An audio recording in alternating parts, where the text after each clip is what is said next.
ਪੰਜਾਬੀ ਬੋਲਦੇ ਤਮਾਮ ਦੋਸਤਾਂ ਨੂੰ ਸਲਾਮ ਹੋ ਗਿਆ ਜੀ। ਪੰਜਾਬੀ ਬੋਲ YouTube ਚੈਨਲ ਅਖਤਰ ਅਲੀ ਆਕਾਸ਼ ਵੱਲੋਂ ਸਲਾਮ ਹੋ ਗਿਆ ਜੀ। ਸਾਰੇ ਦੋਸਤਾਂ ਨੂੰ ਕੀ ਹਾਲ ਹੈ ਜੀ? ਠੀਕ ਠਾਕ ਹੋ?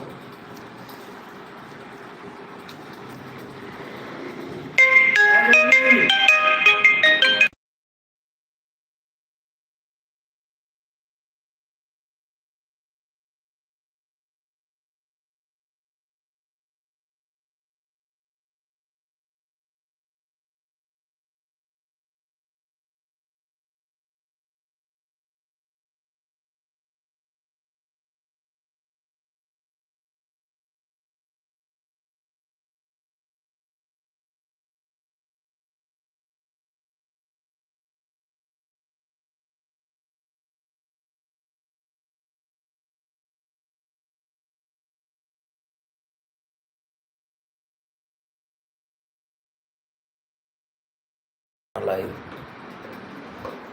ਜੀ ਮਾਜ਼ਰਤ ਕਾਲ ਆ ਗਈ ਸੀ ਵਿੱਚ। ਇਹ ਦੋਸਤ ਜਿਹਨਾਂ ਕਮੈਂਟ ਕਰਕੇ ਦੱਸਣ ਅੱਜ ਦਾ ਪ੍ਰੋਗਰਾਮ ਆ ਜਿਹੜਾ 110 ਚੱਕ ਜੋਧਿਆਂ ਵਾਲੇ ਜਿਹੜਾ ਟੂਰਨਾਮੈਂਟ ਹੋ ਰਿਹਾ ਵਾ ਆਲ ਪਾਕਿਸਤਾਨ ਓਪਨ, ਉਹ ਮੈਚ ਲਾਈਵ ਚਲਾਉਣ ਦਾ ਪ੍ਰੋਗਰਾਮ ਆ। ਲਾਈਵ ਚਲਾਈਏ ਜਾਂ ਵੀਡੀਓ ਬਣਾ ਕੇ YouTube ਚੈਨਲ ਦੇ ਉੱਪਰ ਚਾੜੀਏ? ਸਾਰੇ ਦੋਸਤ ਦੱਸਣਗੇ, ਸਾਰੇ ਦੋਸਤ ਕਮੈਂਟ ਕਰਨਗੇ ਕਿ ਲਾਈਵ ਚਲਾਈਏ ਜਾਂ ਉਸ ਮੈਚ ਦਾ ਵੀਡੀਓ ਬਣਾ ਕੇ ਲਿੰਕ ਸਿੱਟੀਓ ਗਰੁੱਪਾਂ ਦੇ ਵਿੱਚ।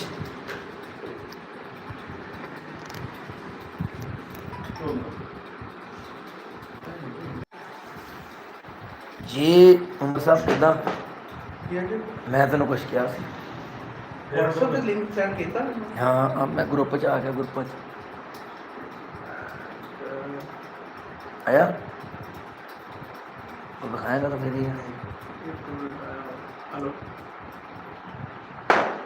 ਲਿੰਕ ਸੈਂਡ ਕੀਤਾ ਨਾ ਉਹ ਕੰਮ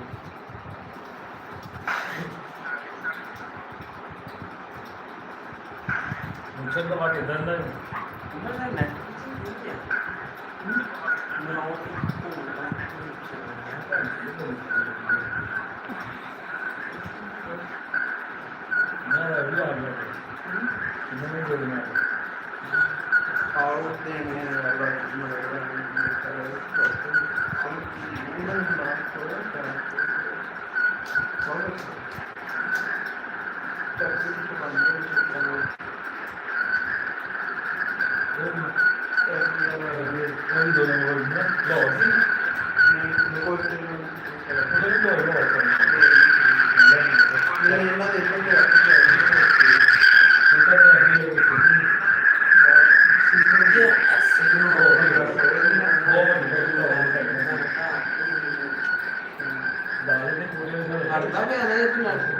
स्क्रीन रोटेट चेक कर रहे हैं।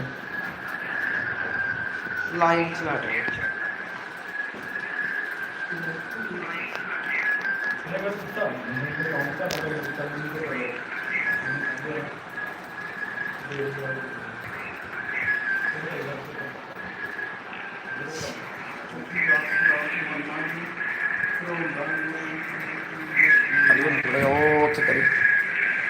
चला जाएगा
ਜਿਹੜੀ ਸੇਲ ਵਿੱਚ ਬੰਦੇ ਦਾ ਬਹੁਤ ਫਸ ਕੇ ਮਾਰਕੀਟ ਬਹੁਤ ਫਸ ਗਿਆ ਤੇ ਉਹ ਵੀ ਬੰਦਾ ਮਾਰ ਕੇ ਉਹ ਮਾਰ ਗਿਆ